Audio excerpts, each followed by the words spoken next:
तो चौपाल के सिलसिले को आगे बढ़ाते हुए अब एक और खास मेहमान का आइए स्वागत करते हैं। मोदी सरकार के काफी अहम मंत्री हैं ये, केंद्रीय सड़क परिवहन मंत्री, एमएसएमई मंत्री नितिन गडकरी जी की हम बात कर रहे हैं। एक ऐसे मंत्री जिनको उनकी साफ गोई के लिए, सीधी बात के लिए, फैक्ट्स बेस्ड बातचीत के लिए जाना जाता है। काफी सकारात्मकता लेकर आते हैं जब भी बात करते हैं नितिन गडकरी।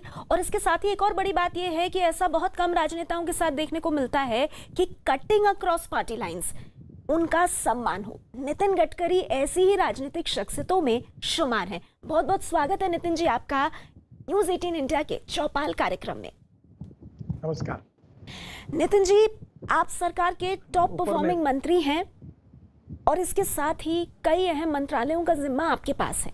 इसीलिए मैं आपसे बहुत सीधा सवाल पूछूंगी। मैं आपसे वो सवाल पूछूंगी जो हर इंसान के दिल में एक डर की तरह बैठा हुआ है सर, और वो सवाल ये है कि हमारी जिंदगी पटरी पर कब लौटेगी? कोरोना से हमारी ये लड़ाई कब खत्म होगी? देखिए, पहली बात तो ऐसी है कि हम लोग कोरोना की लड़ाई लड़ रहे हैं और ये बिल्कुल सही है कि ये लड़ाई लड़ते समय हमें काफ़ी तकलीफों का सामना करना भी पड़ रहा है। हमारा उद्योग व्यापार क्षेत्र काफ़ी उसके ऊपर उसका परिणाम भी हुआ है। हमारी पब्लिक ट्रांसपोर्ट अभी तक ठीक प्रकार से शुरू नहीं हो पाई है।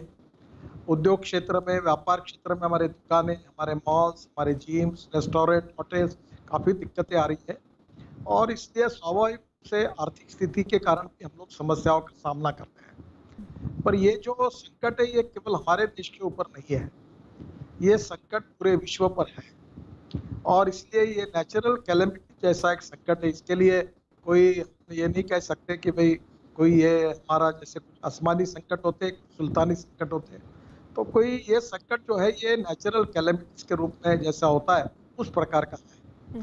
मुझे ऐसा लगता है कि सबसे पहली बात यह है कि निगेटिविटी, फ्रस्ट्रेशन, हताशा, निराशा, डर, फियर, इससे काफी कॉम्प्लिकेशंस और गंभीर हो रहे हैं।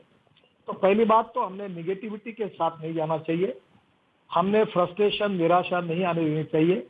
आज तक 47 के पहले और बाद में हमने अनेक संकट झेले। 3 बार हमारी पाकिस्तान के साथ लड़ाई हुई, 1 बार चीन के साथ हुई, माओवादी नक्सलवाद के साथ लड़ाई चलती रही, हमारे आतंकवादियों के साथ लगातार हम लड़ते रहे। कितने बाढ़ आए, प्रकोप आए, भूकंप हुए, प्रलय हुए, बादल फटे।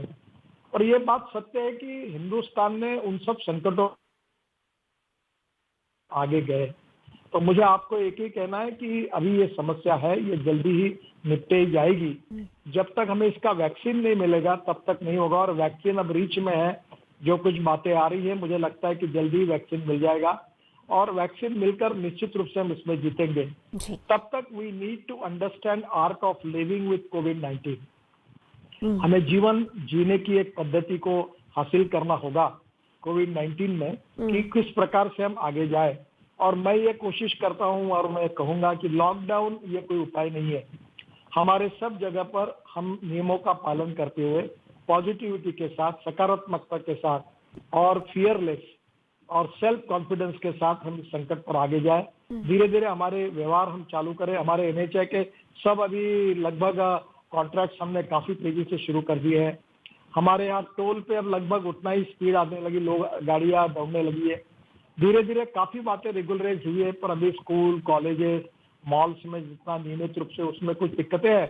पर जैसे अभी हेयर कटिंग सैलून में हम लोग टेलीफोन पर अपॉइंटमेंट लेकर जाए ताकि वहाँ रश ना हो और उसी समय पर हमको फिर तुरंत चांस मिले।